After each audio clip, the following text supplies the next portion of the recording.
Hey everybody, it's Garrett here with NordStick. I'm gonna show you exactly how to get started with your NordBench and a few crucial tips to ensure that you're gonna have success. Just to make it worth your while, I'm gonna do this in under 10 minutes. Now, I just wanna go over how to use it. So we have flat like I showed you. Here is 8 degrees, here is 15 degrees, 25 degrees. With each level getting higher, it makes the Nordic curl easier. So you can find the level that's challenging for you and gradually progress all the way down to flat. Now, here's a 45-degree back extension. This will target your glutes, hamstrings, and lower back. As you lower down the angle, you're gonna shift to a more lower back focused movement. So when I'm working with individuals in a physical therapy setting, I'll adjust the angle to the needs of the person in front of me. The 45-degree back extension is industry standard, so a great place to start. Now, I wanna walk you through all the exercises you can do, or at least the main ones with the NordBench. And I'm gonna have Kristen model for this as I walk you through the easiest to the hardest version of all the core 6 movements with the NordBench. So we'll start off with the Nordic curl. She's gonna start at 35 degrees. So when starting with the Nordic curl, it's important to start at a little bit of an incline to make sure that you're setting yourself up for success. This is gonna make it easier for her because she's gonna train through less range of motion and gravity's gonna affect her a little bit less. She's gonna be able to have success on the eccentric and concentric part, so as she slowly lowers down and while she pulls on the way back up. And now I'm gonna have Kristen step out of this. As she gets better, you can easily adjust down to a lower angle, like 25 degrees. This is gonna make it more challenging. She's gonna train through more range of motion, and as she progresses, it's gonna be a great way to guide you down to a full Nordic curl. Now I'm gonna have Kristen step out, and we're gonna lower this all the way down to 8 degrees. 8 degrees is just before flat. A lot of times with Nordic curls, the challenge that we have is there's a way to make it easier, a way to make it harder, but there's no middle. So us having 15 and 8 degrees is that middle, where Kristen now can have success before a flat Nordic curl. 8 degrees is very challenging, as you can see, so don't sleep on this. And then all the way down to flat. Now this is just exercise fundamentals, but ways outside of using incline to make things easier or harder is you can add a pause, increase your tempo, increase your time under tension, which means slow your cadence on the way down, pause at the bottom, or slow your cadence on the way up. You can also add weight to a movement, or you can increase the range. I'm showing you all that here by, as she lowers down, she's increasing the range.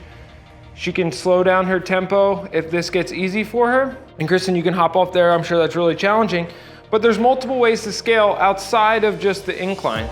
So you can really push yourself through that movement. Next, I wanna show you a back extension. Kristen's gonna start. I'm gonna adjust this up. It's gonna be above her hip. She's gonna start with an isometric hold. So with this being just above Kristen's hip crease, she can start with a hold. Once you can accumulate about 2 minutes doing this, now you can lower that down. So Kristen, step off, lower it down a little bit lower so it's just below her hip crease. And now it's gonna make that movement more challenging. Once she can do 2 minutes here, she can put her hands on the handles and assist herself through a back extension. Awesome. Once that's easy, she can put her hands on her chest and do a full body weight back extension. And level 5, once that is easy, she can add a band for resistance. So Kristen, try that out. Good. We're gonna now lower down and we're gonna show you hip thrusts. So Kristen's gonna start with a hip thrust with 2 legs. That's gonna be the easiest. She's gonna squeeze, lift all the way to the top. You want your shoulder, hip, and knee in line in the top. To make it harder, she can switch to single leg. That's gonna make it a little bit harder. And then Kristen can add the band in a double leg fashion to make it more challenging. So now she can do banded hip thrusts.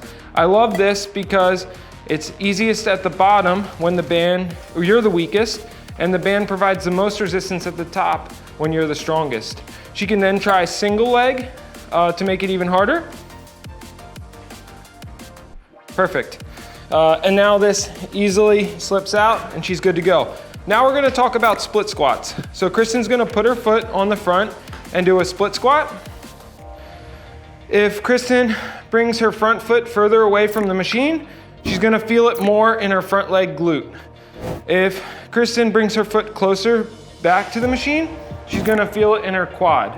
If you want a pretty good balance, Kristen's gonna sit on the machine, just lightly touching, reach her leg out, good. And that's gonna be where her foot is, then she's gonna put her other foot up there. To make this harder, she can add weight to her hands, or she can add a hold. So Kristen, pause. That's gonna intensify this exercise, and then weight will do that even further. Next, we're gonna show sit-ups. So I'm gonna lower this down to flat. Kristen, just do a flat sit-up. Good. This is the easiest version of the movement. Good. Now, to make it harder, Kristen, hop off the machine. We're gonna move this to 15 degrees. Kristen, hop on. Good. Reach back. Good. This is gonna make the exercise even more challenging. Good. And then as Kristen gets better, we're gonna increase the range of motion by putting her at 25 degrees. This is about the max angle you should be doing sit-ups at, but it's gonna make it significantly more challenging for her. She's gonna have to reach all the way to the ground and touch. If this is too challenging, Kristen just has to go about halfway down, pull herself back up, and she's gonna feel plenty in her core. Next, we're gonna talk about slant board squats. So we're gonna flip this flat. So Kristen's gonna first start with her foot halfway on the slant board. Good. By having her foot slide down a little bit more, by having her foot partially on the slant board, it's gonna decrease the steepness of the angle and make it easier for her.